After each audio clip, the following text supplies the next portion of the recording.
En una frase yo siempre digo que soy un científico académico reconvertido en emprendedor y más tarde en inversor. Hoy estamos con el crack de Iñaki Berenguer. Hicimos 2 rondas muy rápidas, en total levantamos 30 millones y crecimos a 100 millones en ingresos en primas, casi 400 empleados en New York y eso, en 4 años vendimos la empresa, pero además la empresa iba bien, ¿no? ¿Cuánto fue? 300 millones. Que veo el futuro a 4 años, ¿no? Porque siempre he conseguido meterme en empresas que están al principio de una ola de innovación, ¿no? La que mejor me ha ido en múltiplo es Flywire, que esa yo invertía 5 millones de valoración, en la salida a bolsa fue a 4 billion, o sea, casi 1000x de revalorización, mi múltiplo creo que fueron 140x. Pero, tío, ¿qué os dan a los que vais a Estados Unidos para tener esa ambición? ¿Qué desayunáis, tío? ¿Qué veis allí para tener? No, porque tú ya venías de serie así, ¿o no? Si estás dispuesto a sacrificarlo todo, pues ve a lo grande, ¿no? Porque ya que te sacrificas tantas cosas de tu vida, pues ve a por algo que tú creas que si funciona, funciona mucho mejor, ¿no? Mira, en 4 años no te cogiste ningún año de vacaciones, pero la gente ve que he ganado lo que habría ganado en 15 vidas trabajando y dicen, bueno, pero es que vale la pena, mira, por 4 años tienes el equivalente a 400 años de sueldos, ¿no?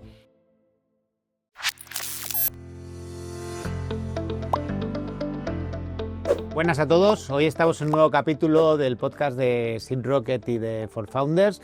Hoy estamos con el crack de Iñaki Berenguer. ¿Qué tal? ¿Cómo estás, Iñaki? Bueno, encantado de estar con vosotros aquí en este podcast. Muy bien, muchas gracias. Sí. Oye, es que has hecho tantas cosas, tantos exits, pero si lo pudieras resumir un poquito tus 3 grandes exits, ¿cuáles serían? O 2 grandes exits o grandes hitos en mi carrera. Hitos en tu carrera. Pues yo creo que la reconversión porque en una frase yo siempre digo que soy un científico académico reconvertido en emprendedor y más tarde en inversor, ¿no? Entonces yo creo que son hitos en las 3 partes. Como científico o académico, la suerte de que me hayan dado becas para poder estudiar en las mejores universidades del mundo, en Cambridge, en Columbia, en MIT y en Princeton. Tengo un máster y un doctorado, tengo un MBA. ¿De qué era? El PhD en ingeniería, yo soy teleco, era en Information Theory, es muy matemático y lo hice en Cambridge, tanto el máster y el doctorado. En MIT hice el postdoc, pero también hice un MBA con una beca de la Fundación Rafael del Pino. El PhD lo hice con beca de la Caixa, el MBA con beca de la Fundación Rafael del Pino y estuve también 2 años en Columbia con una beca Fulbright que me dieron aquí en España.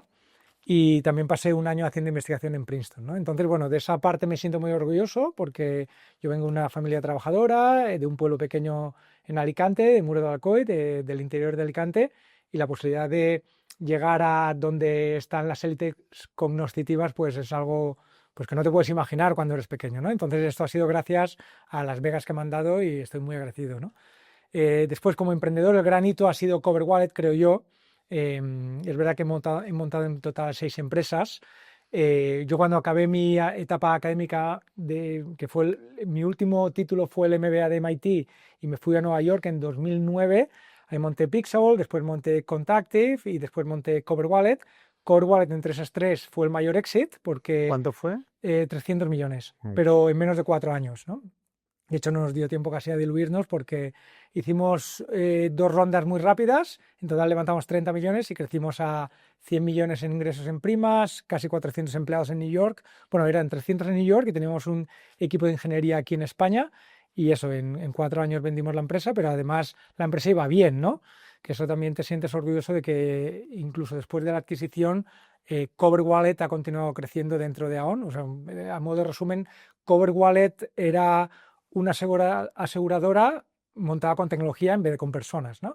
Hacíamos seguros para pequeñas empresas. Imagínate una startup, un restaurante, un dentista, necesitan varios seguros para operar, seguro de responsabilidad civil, de accidente de trabajadores, etcétera, ciberriesgos, y hacerlo todo online, ¿no? En Estados Unidos, que hay 30 millones de pequeñas empresas, si juntas autónomos y pequeño comercio, ¿no? Aquí en España hay 3 millones, ¿no? y esa empresa que pues creció muy rápido y en 4 años, es verdad que fueron 4 años muy intensos, pero todo iba bastante bien en general, ¿no? Que es un poco que comentábamos antes de empezar el podcast, que puedes tener problemas buenos y problemas malos, ¿no? Problemas buenos son los que están relacionados con el crecimiento de que no encuentro suficiente gente, ¿no? Y problemas malos es, me estoy quedando sin dinero, me cancela una cuenta grande, se me va un empleado clave. En CoverWild, por suerte, no tuvimos de ese tipo de problemas, pero era muy intenso, ¿no? En 4 años no me cogí ningún día de vacaciones, para que te hagas Bueno. una idea, ¿no? Después de eso he montado 3 empresas más, que igual después lo comentamos. Una de ellas es Pronex y 2 de ellas Mito e Infinite Watch, que ahora lo comentaremos. Y después la tercera pata es la parte inversora, que primero, antes de montar LifeX, yo había sido un angel investor muy activo en más de 100 startups. En algunas había ido muy, muy fuerte. Por ejemplo, de las más de 100 empresas, yo creo que hay unas 30 aquí en España, casi todas en Estados Unidos, porque yo he pasado 20 años de mi carrera en Estados Unidos y ahora también voy y vuelvo entre Madrid y New York, donde tengo casa también. Pero de las españolas, pues, que he ido fuerte, pues en PAC he metido casi 2 millones, en el Pronex he metido 1,5 millones. O sea, que eras de los Business Angels Fuerte, sí, sí, sí. Y después en Job and Talent había metido 200.000. ¿Cuál es la que mejor te ha ido? La que mejor me ha ido en múltiplo es Flywire, que esa yo invertía 5 millones de valoración. Y aguantaste hasta la salida a bolsa. Salida a bolsa, que la salida a bolsa fue a 4 billion, o sea, casi 1000x de revalorización. Mi múltiplo creo que fueron 140x. Wow. Pero ahí era de los cheques más pequeños que he hecho, ¿no? Ojalá me hubiese pasado eso cuando inviertes 2 millones, ¿no? Porque yo antes de vender Cover Wallet invertía pues lo típico como un angel, ¿no? Que es 30.000, 50.000. ¿Y no te da pánico, tío, meter esas cantidades? Bueno, si lo tienes bien diversificado es como un fondo, ¿no? Que asumes Ya. bueno, que lo que tienes que hacer es diversificar, ¿no? ¿Y te salen las rentabilidades o qué? Te salen, o sea, Pues lo que pasa es que las que he ido más, o sea, si lo haces por cohortes, todo lo que invertí entre 2010 y 2020 me ha ido muy bien. Lo de 2020 todavía está por ver, porque hay algunas que sabes que ha habido mucho recap en los últimos 2 o 3 años, pero tienes algunas que van muy bien. Por ejemplo, yo fui el primer inversor en Clicalia. Clicalia va como un tiro, no sé si la conoces. Sí, la de los Fernández. coches, sí, la del... Bueno, no, de casas, ¿no? de casas, sí. Yo invertí en Clicars. Exacto. Vendí y de lo que vendí parte lo reinvertí en Clicalia como el primer inversor. Además, yo tengo mucho respeto por Pablo Fernández, yo creo que es de los mejores emprendedores aquí en España también. Y ya lo había acompañado en Clicar, sé cómo opera. Además, él la había montado con Carlos también, que Carlos... Entiendo que una parte del dinero que has ido generando lo has reinvertido en... Sí, pero yo lo que pasa es que tengo mucho de mi patrimonio invertido en Venture, ¿no? O sea, yo...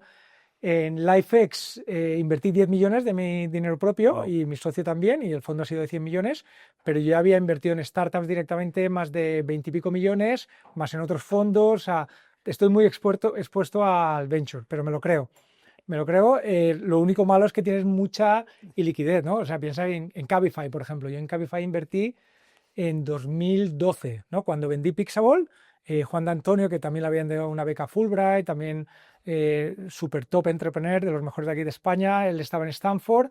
Yo invertí, fíjate que a Juan no lo conocía, yo conocía a Diyemi, que igual lo conoces, que también fue el fundador de 20, también de Job and Talent, ahora tiene un fondo que se llama Base 10, y era muy amigo mío y me dijo, oye, voy a invertir en Cabify, vamos a hacer una pequeña ronda entre amigos, y invertí ahí, pero claro, han pasado ya 14 años, ¿no? Y yo creo que es una muy buena empresa aquí en España. Líder, o sea, da mucho orgullo cuando vas a Latinoamérica, vas a Argentina y ves publicidad por ahí de Cabify en todos los sitios. Igual que en Madrid está lleno de publicidad de Cabify, lo mismo en Argentina y lo mismo en muchos países de Latinoamérica, ¿no? Pero bueno, ahí lo que te da vértigo es la iliquidez que tienen estos activos, porque en múltiplo te va muy bien, pero fíjate, mira, yo en Flywire invertí en 2010 y la salida a bolsa creo que fue en el 22, creo que fue en el 22, sí. También 12 años, ¿no? 12 años, sí. O sea, son periodos muy, muy largos. Oye, y te voy a hacer una pregunta que no tiene nada que ver, pero tú has dicho que tú vienes, ¿no? Que tienes orígenes, ¿no? De Alicante, más orígenes más humildes, ¿no? Sí, de familias que no, pues, supongo como los míos, que no están acostumbrados a invertir y tampoco en startups, ¿no? Sino a trabajar, ¿no? Y a sacar la familia adelante, etcétera. Tío, ¿qué dice tus padres? Que dice que inviertas tanto dinero en esto. Bueno, mis padres ya los dos han fallecido, vale. por desgracia, pero no sé lo que me dirían, ¿no? Pero Pero sí que es verdad lo que te dicen de que tú tienes que invertir en cosas que entiendas, ¿no? Yo en real estate no entiendo nada. Aquí en España lo normal es cuando generas algo de wealth, es invertirlo en real estate o en sectores tradicionales. Yo es que no lo entiendo, no sé cómo negociar los precios. Y en cambio, en el mundo startup, pues lo he visto. Es que cuando ya has invertido en Mira, yo a nivel personal había invertido en 110 empresas, ¿no? En algunas muy buenas también americanas, ¿no? Que se han vendido a Reddit, a Amazon, en Robinhood invertí también, que salió a bolsa.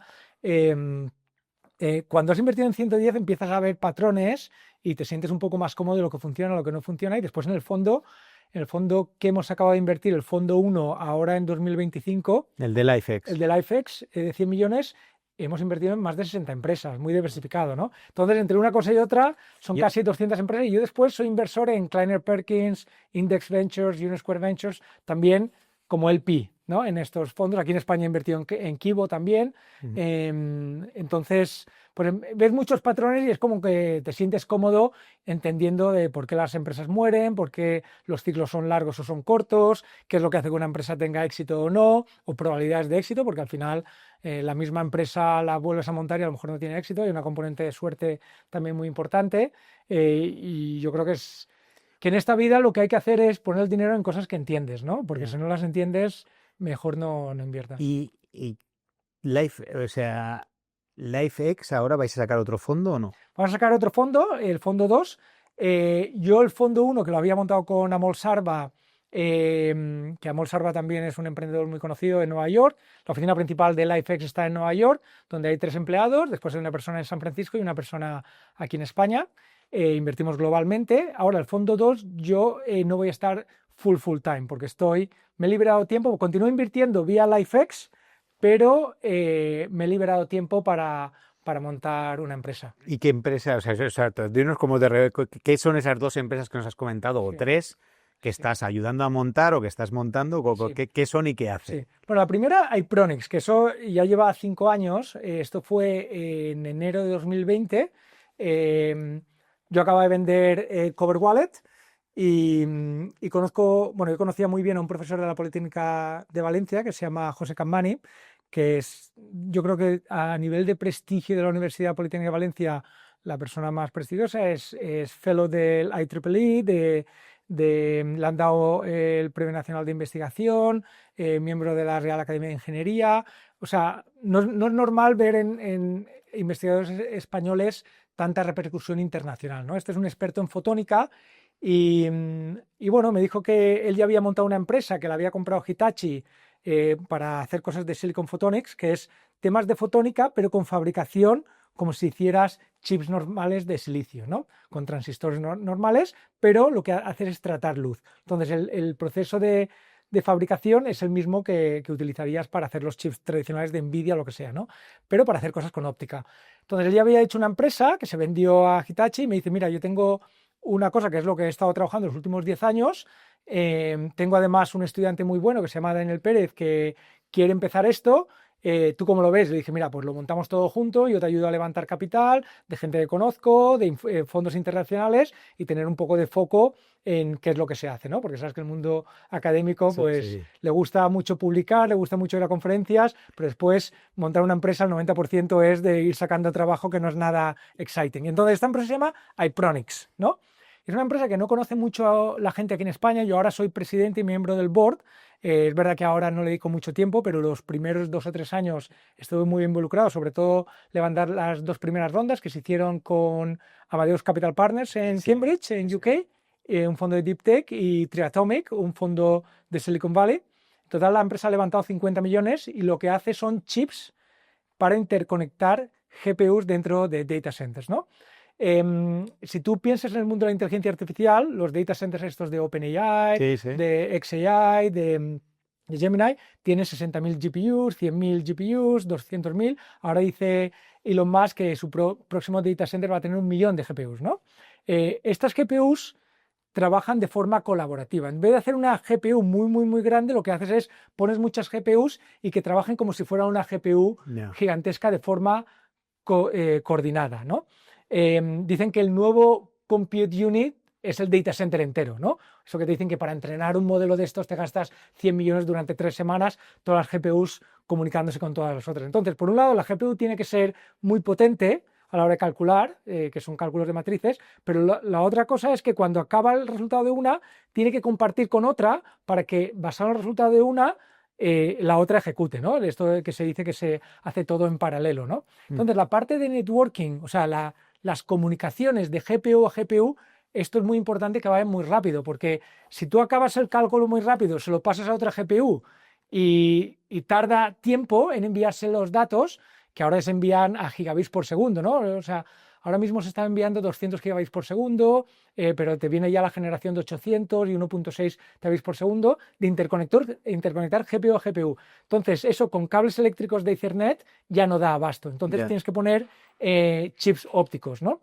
Entonces, pones chips ópticos para enviar la señal por fibra óptica, primero porque es más rápido y segundo porque no se atenúa, porque lo que te pasa con estas comunicaciones dentro de un data center es que si la otra GPU está muy lejos, por ejemplo a 30 metros, 40 metros, se atenúa mucho la señal y tienes que transmitir a más potencia, ¿no?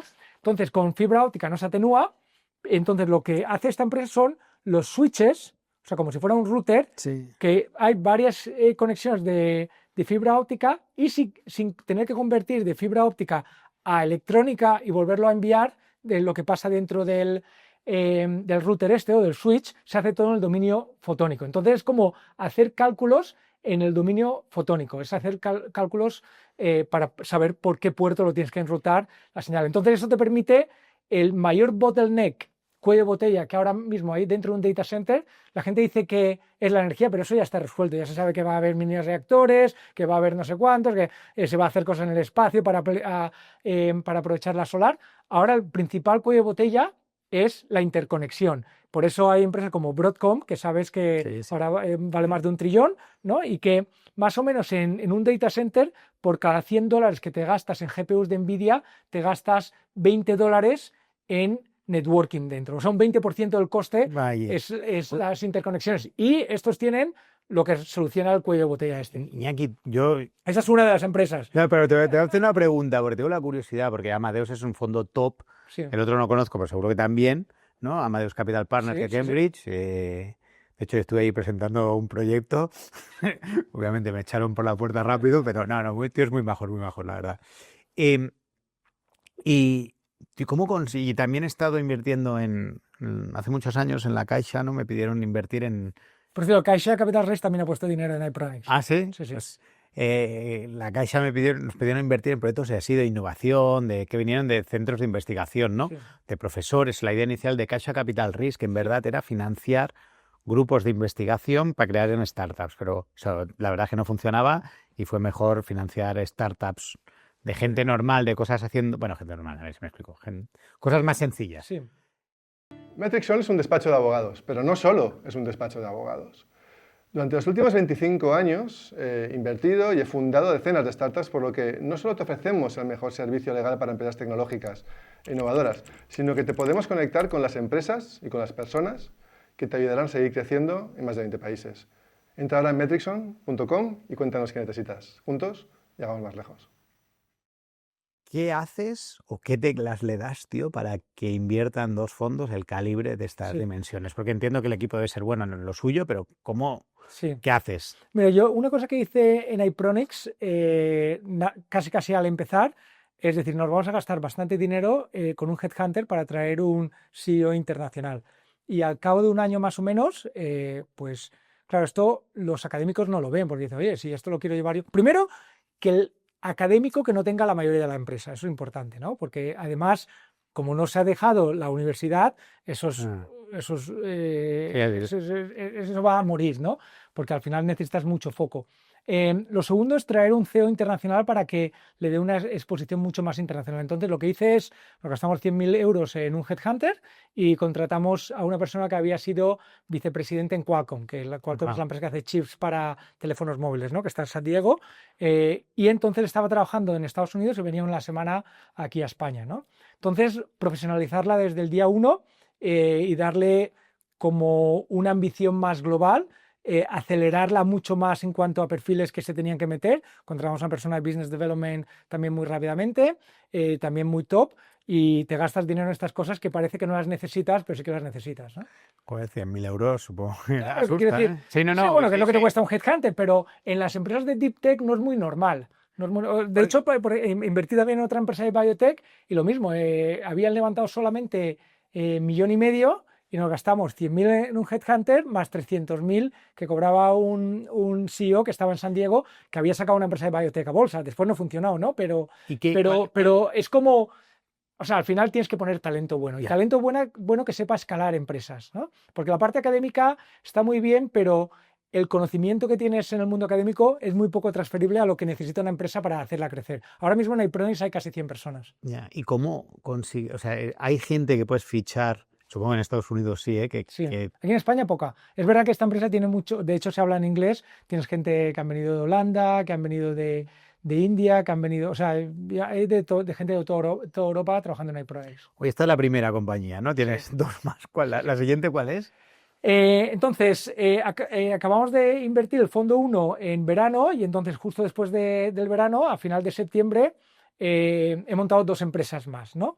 Una estoy de presidente, que se llama Infinite Watch, que la he hecho con el equipo más top de ingeniería que había dentro de Cover Wallet. Como he comentado antes, Cover Wallet, cuando teníamos 400 empleados, había 300 en New York, 100 aquí en España.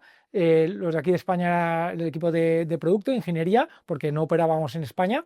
El mercado es solamente en Estados Unidos, que nos volvimos líderes de este sector en 4 años. Entonces, el que estaba el CTO y el que era VP de ingeniería, que cuando se fue el CTO lo sustituyó, se llama Pablo Molina y Alberto González, decidimos montar una empresa para utilizar la inteligencia artificial para automatizar cosas que nosotros hacíamos como humanos en Cover Wallet, que era temas de analytics, ¿no? Entonces, la empresa se llama Infinite Watch y es una herramienta de AI que monitoriza a la AI, ¿no? A nivel de analytics. Y lo que estamos analizando son las interacciones entre una empresa y sus clientes, Okay. ¿no? Entonces, hemos empezado con 2 agentes. Uno de ellos lo que hace es, si tú pones en un call center, sustituir a los humanos con agentes de inteligencia artificial, te da un poco de pánico, porque dices, a ver qué están diciendo mis clientes, ¿no? Entonces, las empresas están sustituyendo a humanos del call center por agentes de inteligencia artificial, pero después ponen a humanos a escuchar las llamadas. Porque yo no me fío de la gente, ¿no? Por temas de si estará contestando las cosas correctas, y temas de regulación, temas de que hay latencia o que no entiende un acento que le hablan en acento gaditano, ¿no? O lo que sea. Entonces tienen a humanos escuchando las llamadas. Entonces hemos hecho unos agentes de inteligencia artificial que monitorean a los otros agentes que están en el call center, ¿no? Okay. Son como los supervisores, ¿no? Sí, sí. Y te dicen las cosas que deberían de mejorar. Y esto ya tiene tracción con clientes. Tenemos tracción, hemos ido a cuentas enterprise y entonces también lo que tardas es mucho es en hacer los pilotos, porque hay comités de datos, comités de inteligencia artificial, comités de compras,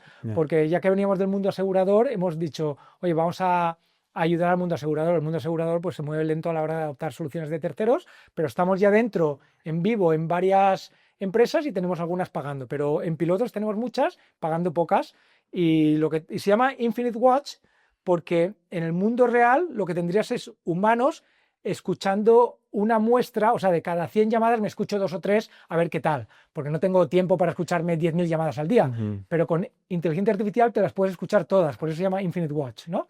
Entonces hemos empezado por esa y entonces hemos dicho, oye, igual que escuchamos los MP3 como si dijéramos de las llamadas de voz, ¿por qué no escuchamos también o vemos cómo los usuarios visitan una página web, que es un vídeo, ¿no? Tú sabes que en las páginas de internet tú tienes estas herramientas que te ven el vídeo de cómo los heatmaps, dónde pincha el cliente, y tú lo ves como un vídeo. Y dices, ese vídeo, en vez de un humano diciendo este botón no funciona o esta página tarda mucho en cargar, o el usuario no entiende qué está pasando aquí, se tendrían que cambiar los pasos, tú coges ese vídeo, se lo pasas a un modelo de inteligencia artificial como Gemini y te puede decir todas estas cosas, de que ayer durante 3 horas había un tío apretando el botón y no funcionaba, o cuando añades al carrito de compra este producto, pero no has pasado antes por esta página, no puedes pagar, ¿no? Y todas estas cosas que es increíble que la inteligencia artificial te lo dice, que está mal, ¿no?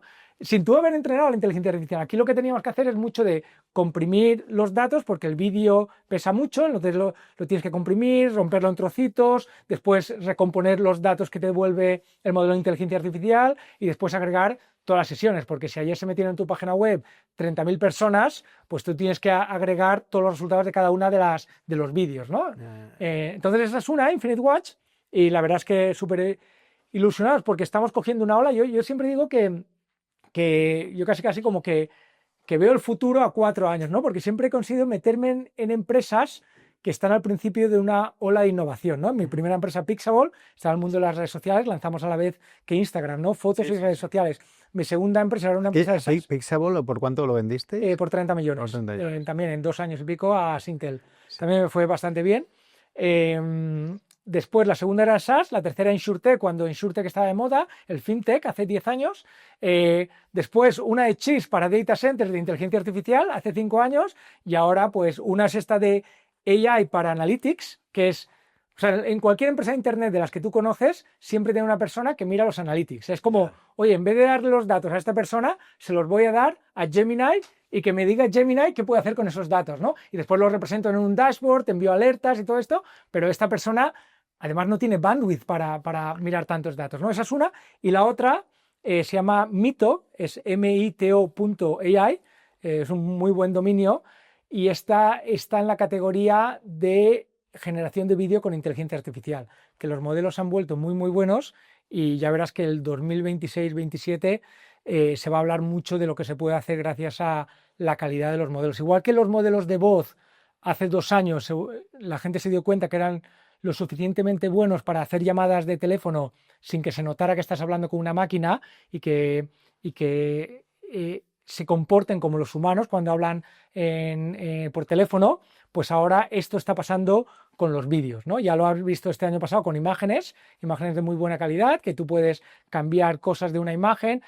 Ahora ya en los últimos meses se vio mucho lo de coger una foto y animarla de 5 o 6 segundos para que haga lo que tú quieras con Sora y todo esto, pero ahora ya se pueden hacer vídeos un poco más largos. Entonces, Mito es una plataforma colaborativa, o sea, multiplayer en vez de single player, para que entre un grupo de personas se puedan crear películas, vídeos musicales, documentales, vídeos explicativos de lo que hace una empresa, lo que quieras hacer, pero en un formato un poquito más largo que el típico vídeo de 6 segundos para un reel de TikTok o Instagram, ¿no? Que también esa es otra categoría que hay muchas empresas explorando en los últimos meses, ¿no? Entonces, lo de Mito me gusta mucho porque democratiza la creación de contenido de alta calidad, ¿no? Porque antes, si tú has estudiado cine, a no ser que te den 1 millón de euros, no podías hacer una película. Ahora cualquier persona que tenga buenas ideas y sea un buen creativo, desde su apartamento de 30 metros cuadrados aquí en Madrid, puede hacer una película de la calidad de películas de Hollywood. Sí, y ahora tú que comentar lo de las olas, te quería hacer una pregunta, porque a mí me mola mucho cómo tú piensas. Porque, joder, me mola porque, tío, te veo muy arriesgado. No arriesgado, o sea, toma riesgo con ambición, ¿vale? Pero claro, yo veo lo de los... ¿cómo se llama? Lo de los vídeos, ¿cómo se llama? Mito. Mito, ¿no? Y Mito, este chico, ¿cómo se llama? De Salgarén. Dani Saltarén, pues esto lo he montado con Dani Saltarén y Arantxa Barcia. Okay, Arantxa Barcia era una directora creativa de cine, o sea, que muy, muy buena, pero haciendo películas... y utilizando inteligencia artificial como si fuera ella la productora y el estudio, y le dije, oye, todo el proceso ese creativo que tienes por detrás lo vamos a productizar, ¿no? Okay. En vez de hacer películas para otros, les damos las herramientas que tú utilizas, todas ahí fragmentadas como un suite para que la gente lo utilice, y Dani Saltarén, que para mí es el mejor diseñador de producto digital aquí en España, ¿no? Que sabes que estuvo en Fiverr, en Job and Talent. No, lo sigo y he visto cosas que habéis hecho que la verdad que son brutales, pero luego yo digo, bueno, a ver, esto, tío, pues FreePic lo hará, ¿no? O yo qué sé, hay un huevo de... ¿no? Desde fuera hay sensación de que no sé si va a ser un océano rojo o no, pero da la sensación que muchos emprendedores, ¿no? Y luego los grandes, ¿no? También se están metiendo y tal. No sé si hay baja defensibilidad o no. Sí. Te digo, ¿por qué? Claro, también entiendo que te metas, ¿no? Porque dices, joder, así experimento que hay, ¿no? Porque también tiene que... Porque entiendo que el que está metido en esa ola es capaz de surfearla. Al que la miramos desde fuera, pues la ves y dices, pues sí, pues mira cómo van haciendo, ¿no? Pero ¿no te da miedo meterte en ese tipo de proyectos? O sea, que estás Pues, muy en la ola. sí, bueno, pero lo coges al principio de todo, ¿no? Es como yo O sea, Pixabay, cogerla antes de un que... poquito antes, ¿no? Pero no mucho antes, ¿no? Porque si es mucho antes, no te da tiempo a coger tracción para que te continúen dando dinero si tienes que continuar creciendo, ¿no? Sobre todo es muy difícil crecer si no tienes capital, ¿no? Ya. Y sobre todo la adopción, ¿no? Tú quieres estar en una categoría que tenga momentum, porque momentum hace que la gente hable de esto, que los medios de comunicación hablen de esto, que los usuarios hablen de esto, que no haya un incumbente al que le tengas que robar usuarios, sino que es ir a por nuevos usuarios. Como hace 7 años tendrías que haber hecho algo en el mundo cripto, porque nadie, o sea, todos querían apuntarse a la ola de cripto, entonces dices, oye, que yo estoy aquí, utilizar mi producto, ¿no? Entonces tú te tienes que meter en la ola cuando la gente empieza a hablar, todavía no está utilizando nada y cómo te haces tú visible y el signal to noise ratio, subirlo, ¿no? Porque es lo que tú dices, va a haber 20, 30 competidores, pero es verdad también que el mercado parece muy grande, pero rápidamente se divide en submercados y tú tienes que elegir en cuál quieres operar, ¿no? Okay. Yo, por ejemplo, en el mundo de las redes sociales, que es donde empecé yo cuando estaba en MIT, yo me acuerdo que yo iba a las oficinas de Facebook, muchas veces de Nueva York me iba a Menlo, que conocía gente trabajando en Facebook, también conocía gente que estaba en LinkedIn,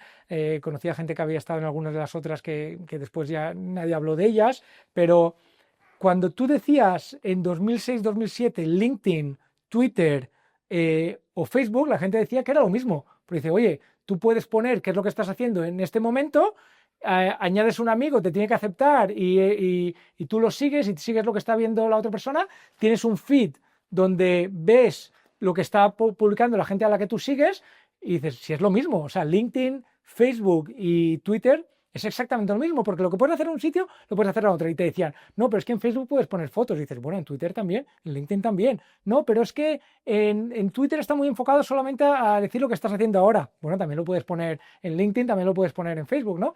Pero poco a poco cada uno fue cogiendo como la subcategoría, ¿no? Facebook era más de fotos y tu círculo de gente que conoces, que has interaccionado uno a otro. En Twitter tú puedes estar siguiendo a gente que no la conoces en persona para nada y es más como medio de comunicación. LinkedIn es totalmente profesional, es muy raro que tú compartas una foto de tus vacaciones en LinkedIn, ¿no? A pesar de que lo puedes hacer, ¿no? Sí, sí, pero sí. poco a poco cada uno se ha puesto en su segmento, ¿no? Pues en el mundo del vídeo lo que está pasando ahora mismo es, yo creo que va a ser parecido, ¿no? Por ejemplo, tienes empresas como has comentado, como FreePic o Crea, que están muy enfocadas en generación de imágenes para agencias de publicidad o para e-commerce, ¿no? Para que tú tengas contenido de muy buena calidad para poner en tu e-commerce de tus productos.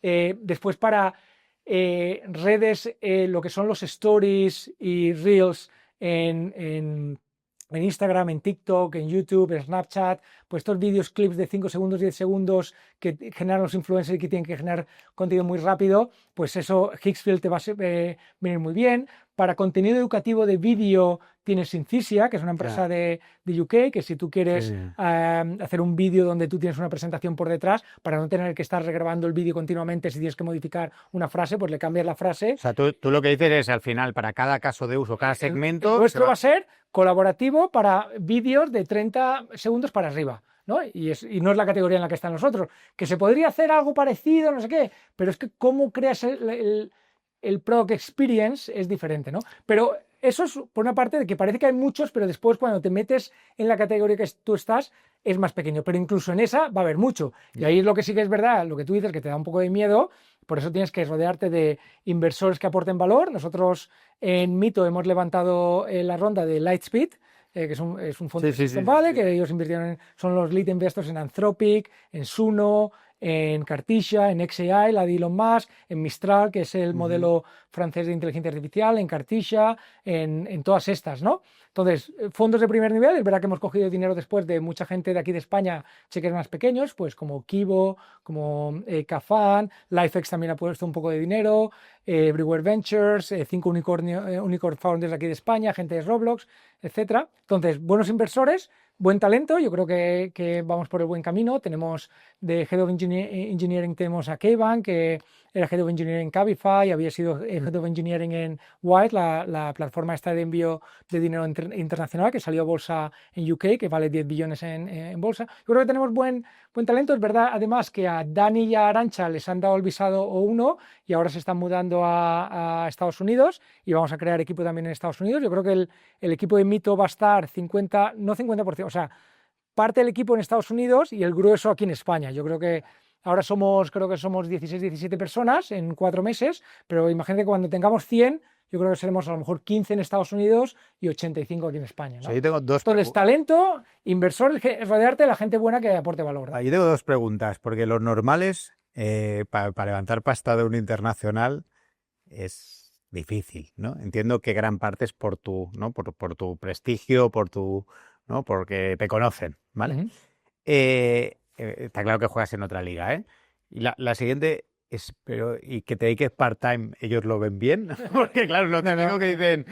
No les gusta mucho, por eso yo creo que el disclosure inicial era muy importante y es verdad que es gente que me conoce y sabe cómo opero, ¿no?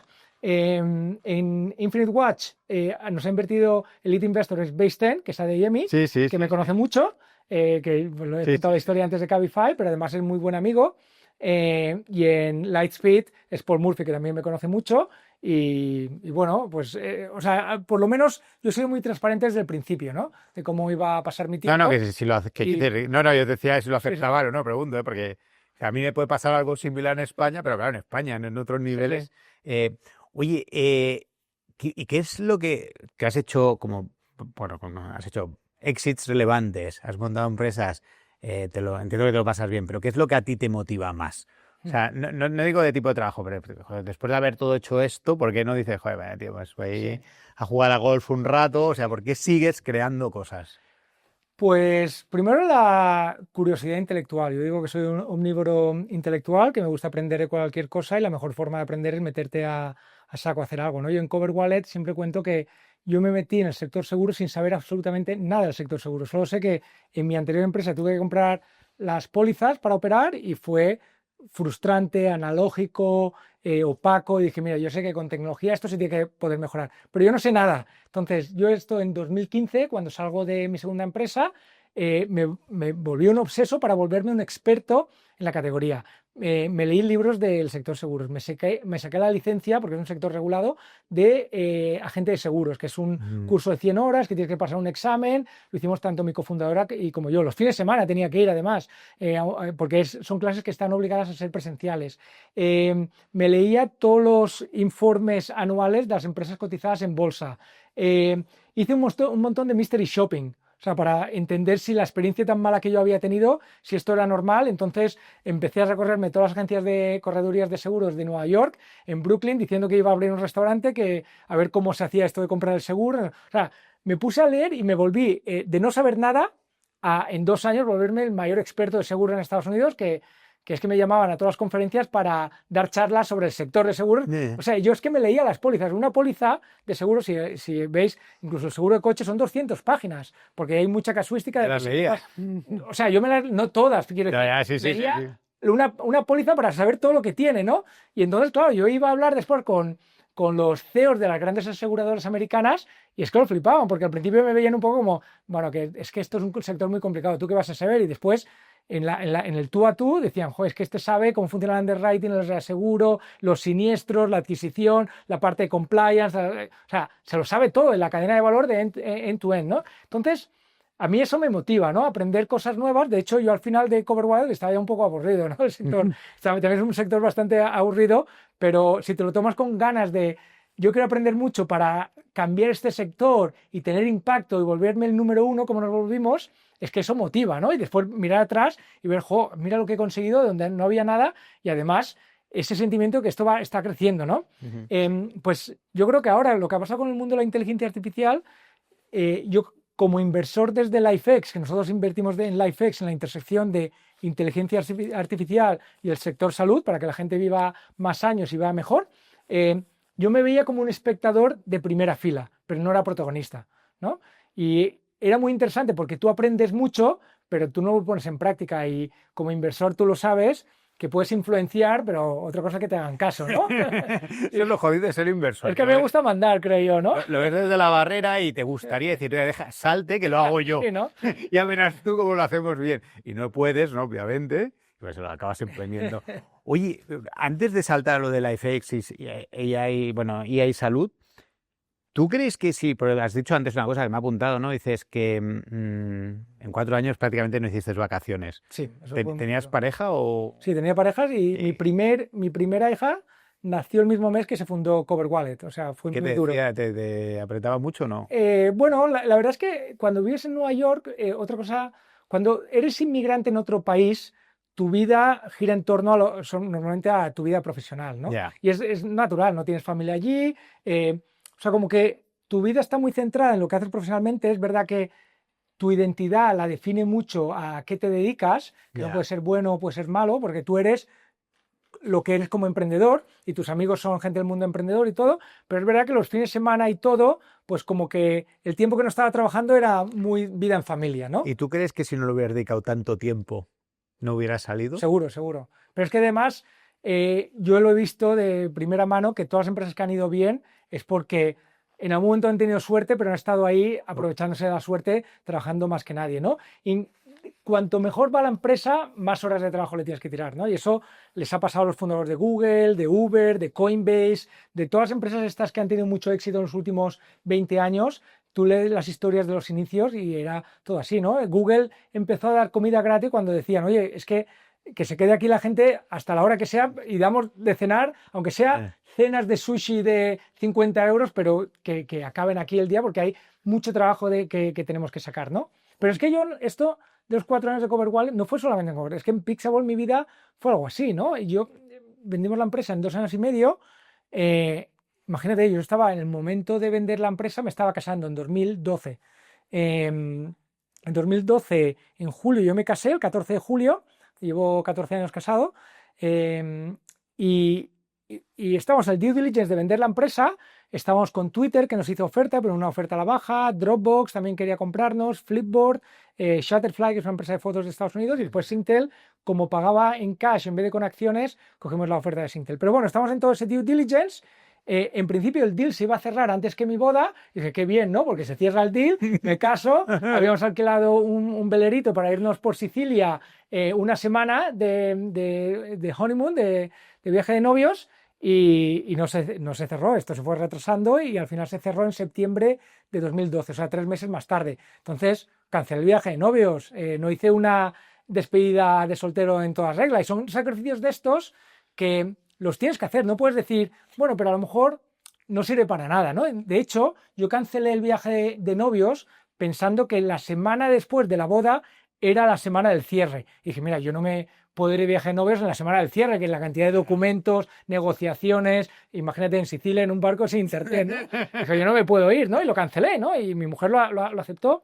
Y después no sirvió para nada, porque es que imagínate que lo cancelo y el fin de semana de la boda me dicen los otros, no, es que el CEO que esta semana está en una conferencia y no puede hacer ninguna llamada, todas las reuniones que tengamos para la siguiente semana. Entonces tú ya lo tienes todo cancelado y no te ha servido para nada. Pero bueno, tienes que hacer estos sacrificios. En mi segunda empresa, me acuerdo que mi mujer embarazada, teníamos que venirnos a España en Navidades. A mí me surge un tema en la empresa también que tengo que lidiar con él y le digo, mira, voy a viajar el 23 para llegar el 24, ella se venía a España, creo que fue el 21, y ese mismo día me salieron también otros picos de trabajo y tampoco pude viajar el día de Nochebuena, me quedé yo ahí solo conmigo mismo, ¿no? Y mi mujer embarazada aquí en España celebrándolo con la familia, ¿no? Pero ese tipo de sacrificios, lo que no puedes hacer es, como no sé si esto va a valer la pena o no va a valer la pena, pues no hago el sacrificio, ¿no? Porque después hay alguna posibilidad que sí que valga la pena que hagas hecho el sacrificio y por no haber hecho el sacrificio no tienes la recompensa, ¿no? Y es cierto que por ejemplo, en CoverWallet, dicen, mira, en 4 años no te cogiste ningún año de vacaciones, pero la gente ve que he ganado lo que habría ganado en 15 vidas trabajando y dicen, bueno, pero es que vale la pena, mira, por 4 años tienes el equivalente a 400 años de sueldos, ¿no? Vale la pena, y dices, ya, pero es que igual se hubiera ido a cero, ¿no? Sí, Entonces, tú tienes que actuar como que todo vale la pena, aunque hay una probabilidad pequeña de que sea cierto. Oye, tú estás muy bullish con la inteligencia artificial, ¿vale? Especialmente con salud. Explícame dónde ves los puntos más interesantes que va a afectar a la salud, ¿no? Porque ya decías, oye, vengo de hablar con Barsaski, ¿no? Que ha montado también tema de salud. Sí. Mi pregunta también es, o sea, si tú me puedes decir, oye, cosas que crees que sí o sí van a cambiar el mundo en los próximos 7 años, 10 años, la IA en el mundo de salud. Sí. Y 2, ¿se puede hacer desde Europa o no por el tema legislativo? Sí. A ver, el tema de salud, Sí. exactamente, que por el tema Sí. datos, Sí. etcétera. Es que el tema de salud me podría quedar Claro, hablando horas, ¿no? hombre, Pero primero es el tema de salud, que es un mercado muy, muy grande, ¿no? De cara a invertir y meterte en un sector, es un sector en el que vale la pena meterse. ¿Por qué? Primero, porque en Estados Unidos representa el 20% del Producto Interior Bruto, el GDP. En Europa es en torno al 10%, ¿no? Porque hay sanidad privada, etcétera, pública. Pero es un sector muy, muy, muy grande, ¿no? Vale la pena meterte en sector grande. Además, es un sector de datos. O sea, si piensas en los análisis médicos, las imágenes médicas, todas las notas que toman los médicos, o sea, todo esto son datos que la inteligencia artificial es lo que sabe hacer, ¿no? Tratar datos que están fragmentados de diferentes sitios, de diferentes formatos, tú los agregas, aunque no están tagueados con una base de datos estructurada, tú a la inteligencia artificial les das datos y es que a mí siempre me sorprende, ¿no? Yo le paso el PDF de mi analítica de sangre, el PDF de la analítica de hace 5 años en un formato diferente, una en inglés y la de este año en español, y me hace comparativas. Y digo, yo no sé cómo lo hace, pero esto te sorprende, ¿no? Entonces es un sector muy grande, muy de datos y que la inteligencia artificial es un perfect match. Y lo que se está viendo ya es que el sector que más rápido está adoptando inteligencia artificial es el sector salud, ¿no? El sector salud incluye muchas capas, están desde las aseguradoras hasta los que proveen el servicio, que son médicos, hospitales y clínicas, hasta lo que son pacientes. Y en las 3 capas tienes soluciones de inteligencia artificial para este tipo de clientes. Lo otro interesante es que la gente cree que el sector salud es básicamente los costes de médicos, de las farmacéuticas y los aparatos, pero tú vas a un hospital, el 50%, más del 50% de la gente en un hospital, al menos en Estados Unidos, no son médicos ni enfermeros, son gente en back office. Lo que le llaman Revenue Cycle Management, el tema de los pagos, el tema de las citas, el tema de compras, de gestionar el inventario, o sea, todas estas cosas, también mucho de datos, back and forth, de PDFs para arriba, para abajo, o sea, tiene mucho sentido ahí, es la mitad, ¿no? Y la inteligencia artificial es que, o sea, es perfecta para los problemas de workflows que hay en ese sector. Lo otro, lo que es más el front office, lo que son los médicos, los enfermeros, ahora mismo lo que hay es scarcity. Sí, que no hay eso. No hay médicos, no hay enfermeros, pero en toda Europa, en Estados Unidos, y no te prestan atención. Tú vas a una cita en España de la Seguridad Social de médico de familia, la media son 5 minutos, ¿no? O sea, es que no tienen tiempo para verte. O sea, en 5 minutos tienen que ver tu historial, tomar notas al final, auscultarte, preguntarte qué tal todo, hacerte... O sea, en 5 minutos no da tiempo a nada, ¿no? Si hubiese más médicos, ese médico pues te trataría como si fueras Rafa Nadal o Cristiano Ronaldo, que te hace un seguimiento, te mira la analítica, te la compara con la anterior, pero es que no tienen tiempo, ¿no? Entonces, vamos a llegar a un momento que pasamos de la escasez a la abundancia. ¿Por qué? Porque la abundancia van a ser máquinas de Nvidia, los GPUs de Nvidia. Entonces lo que te hace un humano te lo va a hacer una GPU de Nvidia. Entonces por eso Nvidia vale tanto, porque tú puedes tener millones y millones de GPUs de Nvidia. Millones y millones de médicos no puedes tener porque se tienen que formar, son 10 años, tienen que estudiar y dices, ¿pero te puedes fiar? Mira, te puedo poner un montón de ejemplos, ¿no? Para empezar, una cosa que se está adoptando mucho, que más del 50% de hospitales en Estados Unidos tiene, son los medical scribes, que aquí en Europa, este año en el 25, se han empezado a adoptar, en Estados Unidos desde el 23. O sea, medical scribes es grabar las conversaciones, transcribirlas a texto y resumirlas en las notas que están obligados los médicos a rellenarlas. Por ley están obligados a cada cita pone unas notas. El médico, además, que escribe así con 2 dedos en vez de con todos los dedos, porque no saben teclear que en el ordenador, te ponen 2 líneas de qué es lo que ha hecho. Cuando tú lo grabas bien, no se te pierde información. Esa información te sirve para la siguiente cita. Y además te ganas el 45 segundos que el médico está tecleando, que además no muestra empatía, porque no puede mirar a los ojos del paciente y está tecleando, ¿no? Y se pierde ahí, pues, el 20%. Entonces, mira, eso ya te da más tiempo para que los médicos pasen más tiempo con pacientes. Pero otra muy clara, por ejemplo, nosotros hemos invertido en un par de empresas es que no me salen las palabras en español, surgical robotics, ¿no? Robots que hacen cirugías, ¿no?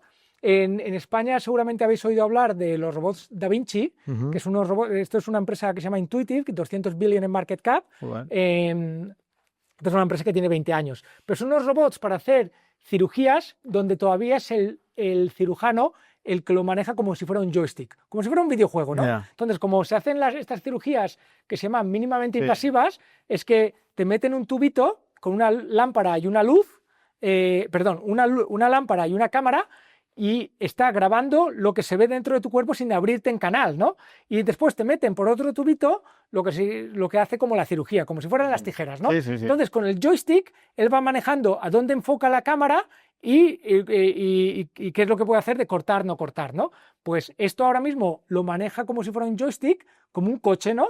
Entonces ya la analogía es muy obvia, ¿no? Si esto es como un coche y que me va diciendo no te pases, frena, que estás tocando, no sé qué, es que le queda muy poco para que sea inteligencia artificial, porque la cirugía la va a hacer mucho mejor la inteligencia artificial, como los coches autónomos de Tesla o los de Baidu o los de Pony, que un cirujano. Pero es que ya no es que la haga mejor o peor, es que vas a tener infinitos cirujanos comportándose como el mejor cirujano del mundo, ¿no? Yeah. Entonces, eso es un ejemplo de crear abundancia gracias a la inteligencia artificial en un sector donde hay muchísima escasez. Que te monitoreen continuamente, ¿no? O sea, tú te haces una revisión una vez al año. Cuando tengas un doctor in your pocket que le vas comentando cómo te encuentras, qué es lo que te pasa, y además tiene todas tus analíticas pasadas, análisis de sangre, resonancias magnéticas, las tags, qué te estás tomando de medicamentos, qué alergias tienes, y tú le vas alimentando porque cada vez que te pasa algo lo vas hablando como si hablases con ChatGPT. Imagínate el contexto que va a tener y se va a adelantar a cualquier síntoma que tengas, ¿no? No hace falta que te pongas enfermo, antes de que te pongas enfermo te va a avisar, y eso es lo que va a hacer que vivamos más años, ¿no? Pero, por ejemplo, yo tengo una duda, ¿no? Que yo, por ejemplo, un proyecto similar de que escribe, ¿no? Que le va grabando y escribe, ¿no? Luego, en un Mavericks de estos de Silvio, que viene una chica de Inglaterra, una española que está en Inglaterra, y me encantó porque hacía un proyecto para un tema hormonal de mujeres, ¿no? Y en función de tu análisis de sangre sabe detectar a qué método anticonceptivo tienes que utilizar porque afecta a tu hormona. Sí. Y ahí me decía, no, y esto claro, pues automáticamente, como vale tanto dinero el ginecólogo en Estados Unidos, pues ya automáticamente te lo receta en la farmacia y va y lo pillo. Sí. Yo claro, decía, pero esto en España, supongo que en Europa va a ser ilegal, ¿no? Bueno, no se puede recetar, no sé si... Lo veo como...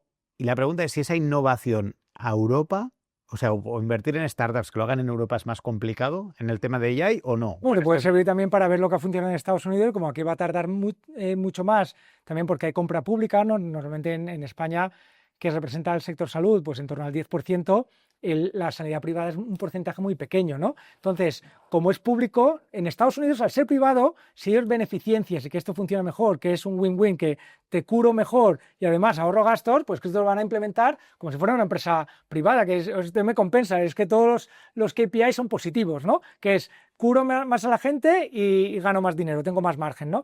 Aquí en Europa, aunque eso sea verdad, la compra pública tienes que hacer un concurso, se tienen que presentar, tú no puedes asignar a dedo un contrato. Entonces, solamente el hecho de que tú tienes que preparar el RFP, tienen que presentarse todos, tienes que dar 6 meses, cómo vas a evaluar a quién gana todo, eso ya te retrasa muchísimo tiempo. Después está todo el tema regulatorio. Eso puede ser que tú veas lo que está funcionando en Estados Unidos y dices, mira, aquí tiene que llegar, y tiene que llegar con un ángulo un poquito diferente, por lo que tú dices, ¿no? Porque también la regulación es diferente, lo que se puede y lo que no se puede hacer aquí. Entonces, pues irá 3 o 4 años por detrás, igual que los coches autónomos. Yo los veranos los paso en Palo Alto desde hace ya 2 años, nos vamos mi mujer y los niños los pongo en un campamento allí en Stanford, y yo me quedo ahí trabajando, pues desde hace 2 años yo ya me muevo en Waymo por allí, ¿no? En coches autónomos, para que esto estuviese comercialmente disponible a cualquier persona que llega al aeropuerto de San Francisco. Tú te bajas la aplicación y es como un Uber. Tú te bajas la aplicación, lo pides, te vienes, te recoge, te cuesta lo mismo con Uber, tú le pones el destino y te lleva, ¿no? Ahora está en 10 ciudades de Estados Unidos Waymo, ¿no? Pues está en Phoenix, está en Los Ángeles, está en Austin.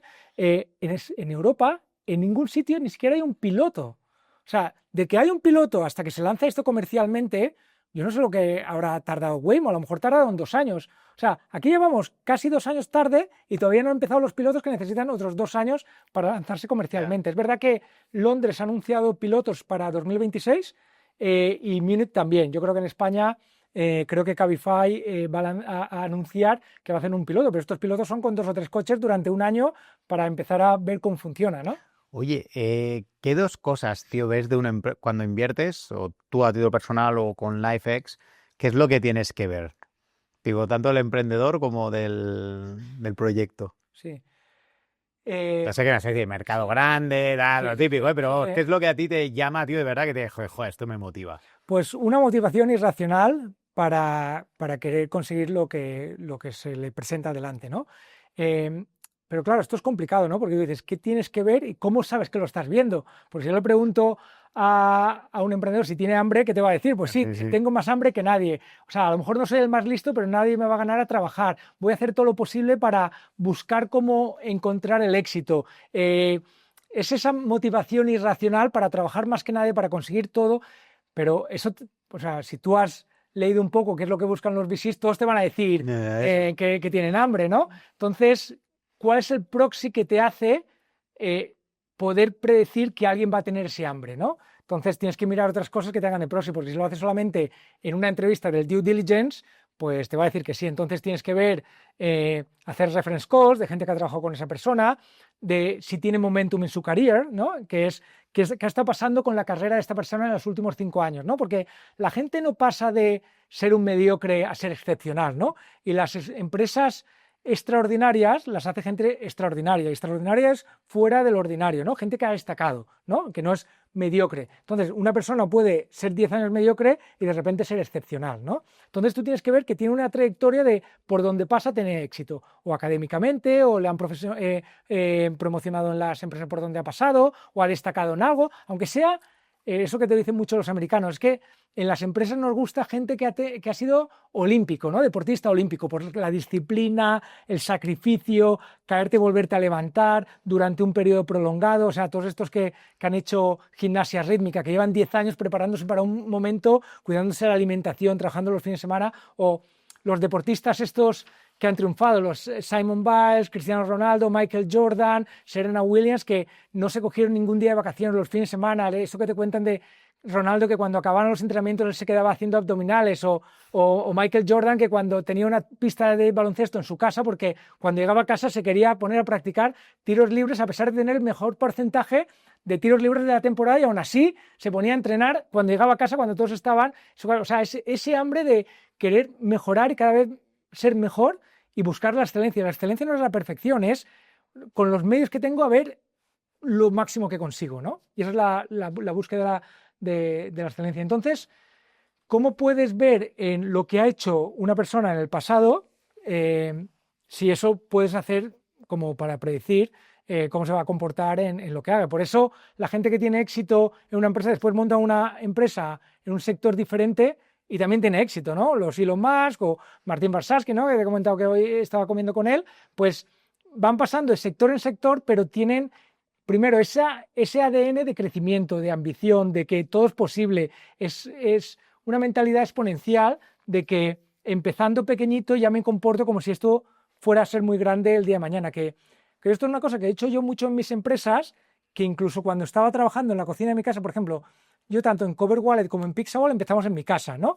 Y venían 2 empleados a trabajar en mi casa y yo me comportaba ahí, aunque estábamos en casa en plan cutre, como si esto ya fuéramos a ser el próximo Google, ¿no? Pero el día a día era muy cutre, ¿no? Pero yo esa mentalidad de que, bueno, yo ya lo visiono, ¿no? Ya lo puedo visualizar de que esto va a pasar, ¿no? Oye, en el tema, por ejemplo, a mí me encanta, tío, porque la verdad que me inspira mucho cuando te escucho varios podcasts para ya nos conocemos, pero joder, mola porque tengo como un pensamiento más de regional, ¿no? Más de España, decir, bueno, tío, pues sí, no más, a lo mejor de pensar en pequeño, no lo sé. Pero, tío, ¿qué os dan a los que vais a Estados Unidos para tener esa ambición? ¿Qué desayunáis, tío? ¿Qué veis allí para tener? No, porque tú ya venías de serie así, ¿o no? O sea, entiendo que sí, porque habías conseguido las becas en tal, o no, porque tío, en Alicante, tío, en tu pueblo, que os daban, tío. Sí, Ya. yo creo que es muy importante rodearte de gente con inquietudes, con ambición, porque es muy contagioso, ¿no? Y muy optimista, gente optimista que crea que todas estas cosas son posibles, ¿no?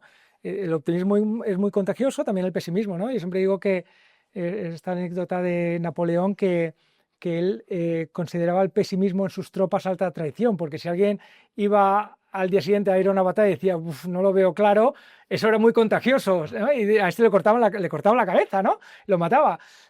Tanto el optimismo como el pesimismo es contagioso, y entonces tenéis que rodear de gente optimista, ambiciosa, que crea, que tiene esa mentalidad exponencial que todo es posible, ¿no? Y entonces es verdad que cuando te vas a estos sitios donde te rodeas con gente con muchas inquietudes, pues se te contagia, ¿no? En MIT, en McKinsey, en Cambridge, en Princeton, en Silicon Valley, y ver gente a tu alrededor que cree que eso es posible, y cuando los conoces después te das cuenta que no son tan diferentes a ti, ¿no? Y pueden ser mentores o pueden ser peers, ¿no?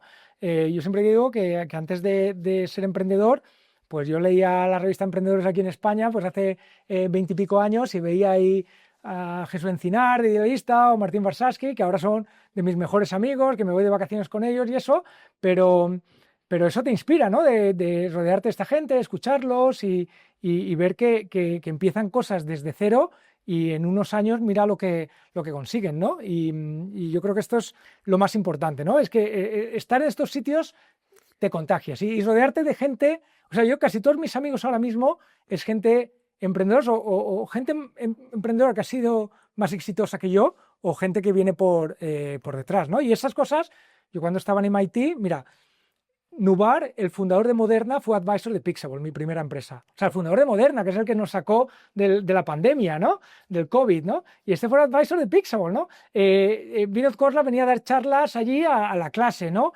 Chris Hughes, que era cofundador con Mark Zuckerberg de Facebook, pues vino también allí un par de días porque estaba trabajando en General Catalyst y nos íbamos de copas. Drew, el fundador de Dropbox, era estudiante de MIT y teníamos un grupito ahí de emprendedores que nos juntábamos 5 o 6, lo típico esto de tomar una cerveza, a ver qué estás trabajando y estás con él. Dharmesh, el de HubSpot, también, ¿no? Pues estaba montando la empresa cuando yo...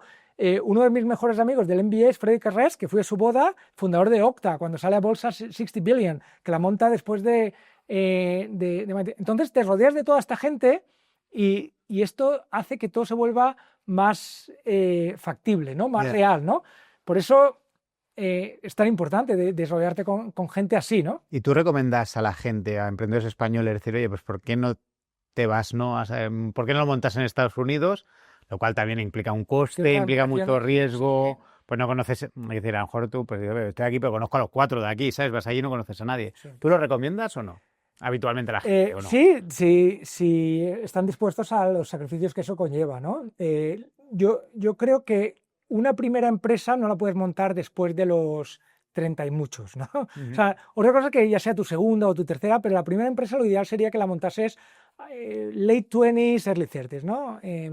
Cuando ya has tenido un poquito de experiencia profesional, pero no estás muy viciado de otras cosas, no tienes como la vida que se te mezcla porque tienes hipotecas y ya estás como muy atado a muchas cosas. Entonces, en ese momento yo creo que es bueno irte a Estados Unidos, pero tiene muchos sacrificios, porque eso es también bueno de ser emigrante y en el lugar de destino inmigrante, ¿no? Porque eso también lo ven los inversores. Dicen, mira, esta persona, si se ha venido aquí, como mínimo la motivación la tiene, ¿no? Porque ha dejado todo atrás en los mejores años de su vida, cuando tiene 20 y pico años, que con un sueldo bueno podrías tener una vida muy buena de irte con amigos a esquiar los fines de semana, despedidas de solteros porque todos tus amigos se están casando, viajes en verano los fines de semana, entre semanas quedar a ver la Champions a no sé cuántos, y se viene aquí y que no tiene nada de eso y está trabajando, y esto no es un tema de un verano, se viene aquí para pasarse los próximos 7 años de su vida haciendo eso. Como mínimo la motivación esa la tiene, que es lo que yo te decía antes, es como ya tienes el check, tiene hambre y tiene esa motivación irracional. Y esa motivación no tiene nada que ver con ser rico o ser pobre. Yo conozco gente muy, muy, muy rica, con mucha motivación, y gente muy, muy pobre o de entornos muy pobres como yo, que también hemos tenido mucha motivación. Lo importante es tener la motivación, da igual que seas Ya. de familia rica o de familia pobre, pero irte allí y dejarlo todo atrás y decir, oye, esto que yo no quiero, esto es como los emigrantes que se iban en los años 40, que cuando volvían después a España no querían hacer el ridículo de que esto no me ha compensado, mira, me he pasado 10 años fuera, entonces como que todavía el fallar tiene una carga mucho más, ¿no? A nivel emocional, cuando vuelvas, qué va a pensar tu familia, tus amigos, además todo lo que te has perdido. Entonces yo lo recomiendo, pero que sepan que hay muchos sacrificios, ¿no? Te vas a perder muchas bodas, te vas a perder funerales también de gente cercana, porque si vives en San Francisco, para empezar no hay vuelo directo durante casi todo el año ni a Barcelona ni a Madrid. Sí. Entonces si te muere la abuela no puedes venir al funeral. Porque no hay vuelo directo. Hay una boda de un amigo, pues a lo mejor vienes a la boda, a despedida seguro que no, porque no vas a venir a las 2, y a la boda ya veremos, ¿no? Fiestas de estas de cumpleaños de los 30 años, no sé qué, la cena de Navidad de amigos, todo esto te lo vas perdiendo, ¿no? Y es la vida del emigrante, no solamente el emprendedor que se va a Silicon Valley. Pero es verdad que te da otras cosas, ¿no?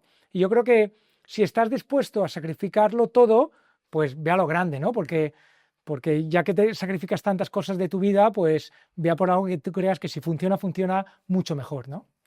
Oye, te iba a preguntar, la última ya era, la verdad que me encanta, tío, porque la verdad que das, tío, un optimismo, das, joder, o sea, te dan ganas de hacer algo, ¿sabes? Es verdad, allí mega motivado, ¿no? Me mola mucho. ¿Cuál es la que más caliente, entre comillas, te pone de SpaceX, ¿no? De que más te gusta?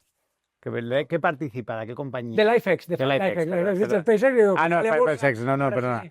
De LifeX, perdona. De LifeX, ¿cuál es la que más te mola y por qué? ¿Y qué hace? Pues rápido. Bueno, es que hay empresas que me gustan mucho porque van muy, muy, muy bien, pero hay otras que me gustan mucho porque son muy interesantes. Pues explícame la que mejor va y la que... Bueno, Vale, la que mejor va es Function Health. ¿Y qué hace? Es Function. Esta es una empresa que te ayuda a diagnosticarte enfermedades antes de que te pase algo y accionar sobre tu cuerpo antes de que tengas síntomas, ¿no? Entonces, pagas unos $80 al mes, unos 1.000 al año, tienen 400.000 suscriptores, o sea que tienen como 400 millones en ingresos en menos de 3 años. Entonces, la mejor forma de estar sano, o la mejor forma de optimizar cualquier sistema es medirlo, ¿no? Da igual que sean analytics para una empresa de internet, que sea para tu cuerpo, que sea el coche que conduces. ¿Cómo se llama esta? Function, Function de Functional Health. Okay. Function Health. Y tiene el dominio ahora function.ai o .com, no me acuerdo cuál es.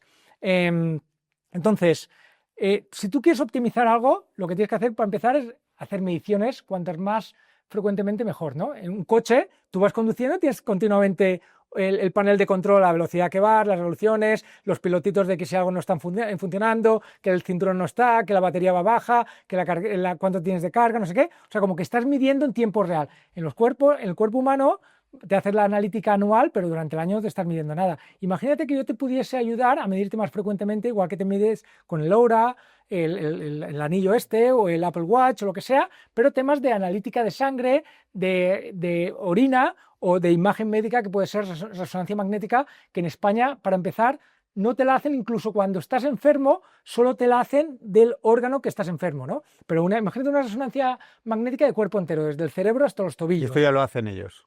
Esto ya lo hacen ellos, sí. ¿Cuánto vale la suscripción de esto? Bueno, si quieres la de la resonancia magnética, te cuesta la resonancia magnética $500. Desde el cuerpo entero y te mira todo, desde las articulaciones, la columna vertebral. O sea, tú haces una resonancia magnética de la columna vertebral, se lo pasas a la inteligencia artificial, te puede predecir si vas a tener problemas de cervicales en 5 años o de lumbago o de lo que sea, ¿no? Entonces ya dices, bueno, si yo voy a tener de esto, empiezo a reforzar músculos del abdomen o de la espalda, ¿no? Pero después de análisis de sangre, ellos te gestionan, tú les das el código postal y te dicen dónde hacerte analíticas, ¿no? Entonces tú vas allí, te haces la analítica y ellos te lo van guardando y van corriendo inteligencia artificial por encima de esto. Y entonces, si ven que algunos indicadores empiezan a empeorar, porque te han medido ahora, te midieron hace 6 meses, te midieron hace 2 años, si ven que algo está empeorando, antes de que pase el umbral de lo que se considera estar enfermo es, mira, es que yo ya puedo predecir que se va a pasar ese umbral, así que aquí hay que actuar, en esto otro no hace falta actuar, porque la medicina tiene que ser muy personalizada, lo que necesitas hacer tú en estos momentos es diferente a lo que necesito yo, que es lo que comentabas antes de la medicina personalizada, incluso qué medicamentos te tendrías que suplementar y cosas de estas, ¿no? ¿Tú crees que esto va a llegar a España? Sí, esto en Europa sí, lo que pasa es que el problema es que en Estados Unidos el 80% de la gente está dispuesta a pagar por su salud. En Europa, como tú asumes que la salud es gratuita, No está... todo lo que tengas que pagar a título personal a lo mejor es un 10%. Ya que el mercado es más pequeño, solo por eso. Pero que va a funcionar seguro. Oye, esa una. Y después, las que me gustan. Hay dos que me gustan mucho, pero que son muy de ideas locas, que hemos invertido cheques pequeños. Una es como el Ozempic para dormir menos, ¿no? O sea, una forma de vivir más años es... Mira, la esperanza de vida de España, que son 83 años, que es el segundo país más longevo del mundo, se va a extender 20 años gracias a todos los avances en el mundo de la salud, más todo lo que puedes hacer con inteligencia artificial, ¿no? Vamos a vivir 20 o 30 años y además mejor, ¿no? Pero una forma de vivir más años no es vivir más años de 83, sino vivir más años despierto, ¿no? Si yo en vez de dormir 8 horas al día, durmiera 4 horas al día o 5 horas al día, pues tengo 3 horas más al día, que esto es como un 10% más o un 12% más, pues como 12% más en total de años, pero despierto incluso es un 20% más. O sea, tú puedes vivir 20% más de tu vida si no duermes, ¿no? Esto de que dormir es para perder el tiempo, ¿no? Entonces, oye, ¿cómo podría hacer para dormir menos, pero estar igualmente descansado, ¿no? Pues esto es muy parecido al Ozempic, ¿no? Seguramente has oído el GLP-1 sí. para perder peso, que es, oye, yo me tomo o me pincho con Novo Nordisk o Eli Lilly el Mounjaro, el Ozempic, el Wegovy, y esto hace que me genere una señal al cerebro para sentirme saciado, para no tener... para cuando empiezo a comer rápidamente me siento lleno y entre comidas no tengo hambre. Eso es lo que te hace el Ozempic, ¿no? Entonces, esto se lo dan sobre todo a los obesos porque tardan más en generar esa hormona que es el indicador al cerebro de que para de comer, y por eso los obesos continúan comiendo y siempre tienen hambre, ¿no? Y los delgados pues tienen eso más rápidamente. Y es bueno de dormir menos. Bueno, pero esto es para eso. Entonces, lo que aquí están viendo es que hay ciertas personas, esto ya está demostrado. Sí, digo si es bueno dormir menos, ¿eh? Sí, eso es lo que debe hacer. O sea, lo que se recomienda es dormir 7 a 8 horas. Pero hay gente, que seguramente has escuchado de estas personas, que con 5 horas tienen el mismo descanso y a nivel mental, a nivel de cuerpo y a nivel de músculos, a nivel de todo, que si se hubiesen dormido 8 horas, ¿no? Y no es que los de 8 horas sean más vagos que los de 5, es que tienen algo en su genética que genera cierto tipo de proteínas, porque lo que te hacen el ADN en las células es generar proteínas que actúan sobre el cuerpo, ¿no? Que hace que con 5 horas descansan tanto como si hubiesen tenido 8. Entonces dices, bueno, si yo soy un ingeniero, de un punto de vista ingenieril, pues miro qué es lo que tienen estas personas, analizo su ADN y miro si hay algún tipo de proteína que genera cierta cadena de ADN y si esa proteína, en vez de yo cambiar el ADN de la persona, se la inyecto al cuerpo humano. En vez de tener el ADN que genera la proteína de forma artificial, igual que tú le pones el GLP-1, pues pones una proteína para dormir menos, ¿no? Entonces, esta es una empresa que está en Boston y nada, un montón de gente está hablando de ella, pero yo creo que todavía le queda mucho tiempo, ¿no? Oye, una pregunta, ¿tú sabías de medicina y cosas de estas? O sea, no. Pero yo me metí como si te haces un máster, no un PhD, pero ¿sabes con libros empiezo? Con libros de Blockchain for Dummies, DNA for Dummies, Insurance for Dummies. Empiezas con el libro ese, que son libros muy amenos, y a partir de ahí empiezas a tirar del hilo, ¿no? Sí, ahí Samuel Hill, ¿no? Alguna vez lo ha dicho, ¿no? El de JME dice que cuando, aunque no seas un experto, digamos, que no hayas estudiado la temática, pero si te motiva a aprender de algo, no lo que has dicho tú, pues estás el puto amo en seguros, ¿no? Sí. Pero bueno, o sea, que si te motiva acabas aprendiendo más que el mayor que ha estudiado eso y se ha formado en eso. Y sobre todo porque estos campos cambian mucho. O sea, sobre todo lo que está pasando ahora con la revolución del ADN y lo que se puede hacer con ADN sintético. O sea, una cosa interesante del ADN es que tú tienes que desde hace unos años tú puedes leer el ADN, desde que se hizo el genoma humano, la secuenciación del genoma humano que se hizo en el año 2000, hace 25 años, la primera vez, y costó como 3 billones, y ahora se puede hacer por $500, pero eso es leer, pero ahora ya puedes escribir, ¿no? Entonces, cuando tú puedes escribir, es que se te abre un montón de posibilidades. Con inteligencia artificial, imagínate todas las cosas que puedes hacer, saber qué es lo que tienes que escribir para conseguir cierto tipo de curas para enfermedades que son genéticas, ¿no? Que la mayoría de enfermedades tiene alguna mutación genética por detrás, ¿no? Desde los cánceres a neurodegenerativas, etcétera, ¿no? Oye, pues tío, mil gracias por tu tiempo. La verdad es que ha sido fantástico escucharte. Me estaría horas porque es súper inspirador y la verdad que aprendes mucho. Y tío, es un crack, tío. O sea, que felicidades, tío. Gracias por Bueno, muchas gracias por tenerme aquí. Muy bien, pues gracias.